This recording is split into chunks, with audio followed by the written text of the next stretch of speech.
Machina ninaitwa Josephine Kwambuka Nyaruri.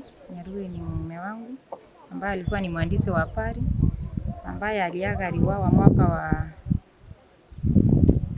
2009 Januari.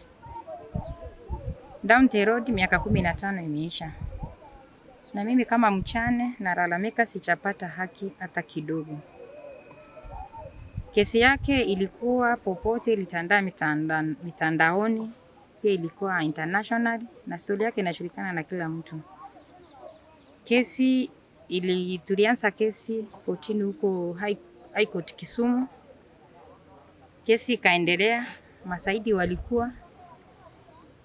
Kesi ikaendelea kama miaka 3. Kufika towards the end, siku yenye walikuwa wanafanya judgment, hata hatukuambiwa, hatukukuwa summoned na bonds za kwenda kuattend hiyo kesi. About kama 2 weeks ndio nilikuja kuona online nikitumiwa link na colleagues kwamba kesi ilikatwa na iliisha. Eti because there were lack of evidence. Wale wenye walikuwa ndani walikuwa wamekamatwa kama suspect, wakaachiliwa huru wakaenda. Sasa sisi kama familia tukahusunika, tuko na furaha, tukashindwa sasa kesi yenye ilikuwa na witness evidence ya ukweli mbona ikapelekwa hivi.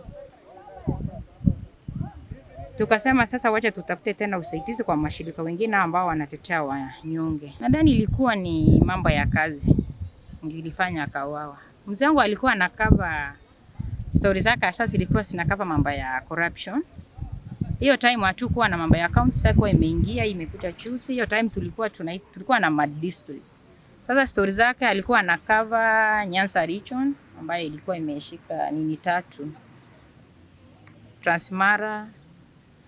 Hiyo time nyingine inaitwa Ojugis, ilikuwa inaitwa Karachuonyo plus Nyamira. Sasa tuko yake ilikuwa inakava story kutoka hizo eneo 3.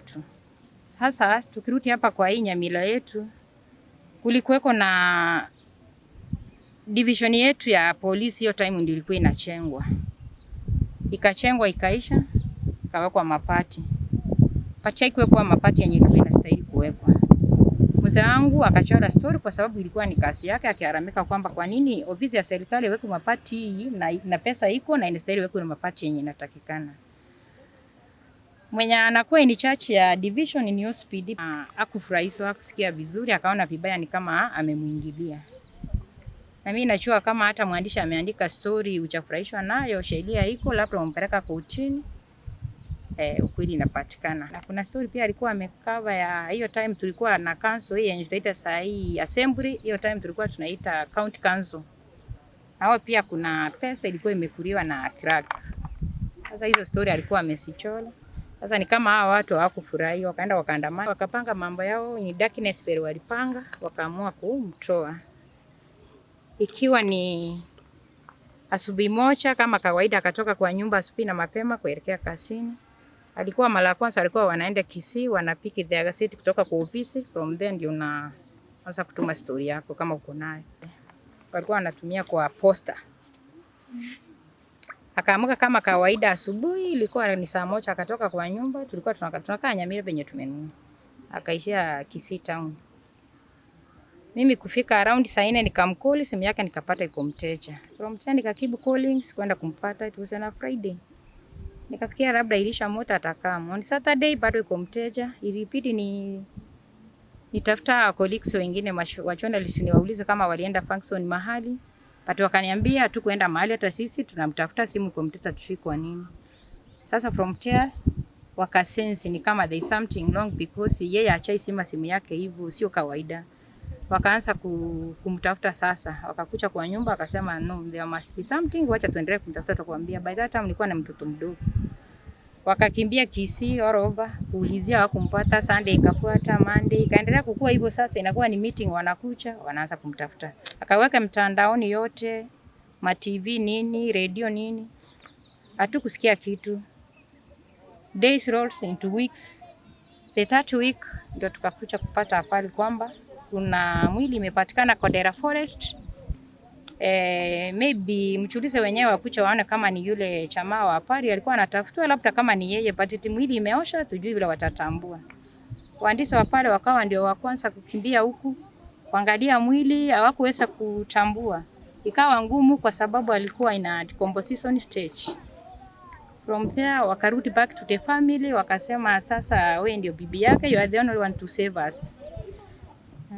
Ukuje wende uangalie mwili, manguo uone kama ni ile ya bwanako. Juu sasa kama mambo ya mwili na nini hakuna. Ikabidi wakaniambia lazima ukue strong. Ikabidi wakanitumia gari. Tangu mzee wangu aage dunia, maisha kama kuwa mchana, iko obvious kwamba haikuangi rahisi hivyo, ni ngumu. Kulingana na ile maisha ulikuwa umezoea, na mzee wangu ndiye alikuwa breadwinner wa kila kitu, mimi sifanyi kazi, nilikuwa tu ni mama wa nyumba wa kuchunga watoto. Sasa vile alitoka, jukumu ikapaki kwangu mimi. Maisha imekuwa ni ngumu, ni ups and downs, lakini bado tunaomba Mwenyezi Mungu. Tuko strong na anaendelea kutusaidia. Atangawa we don't meet all the needs, yeye atuachangi. Alilia serikali na uheba mwenye ataingilia tusaidie wachumbe wetu. Wapeleke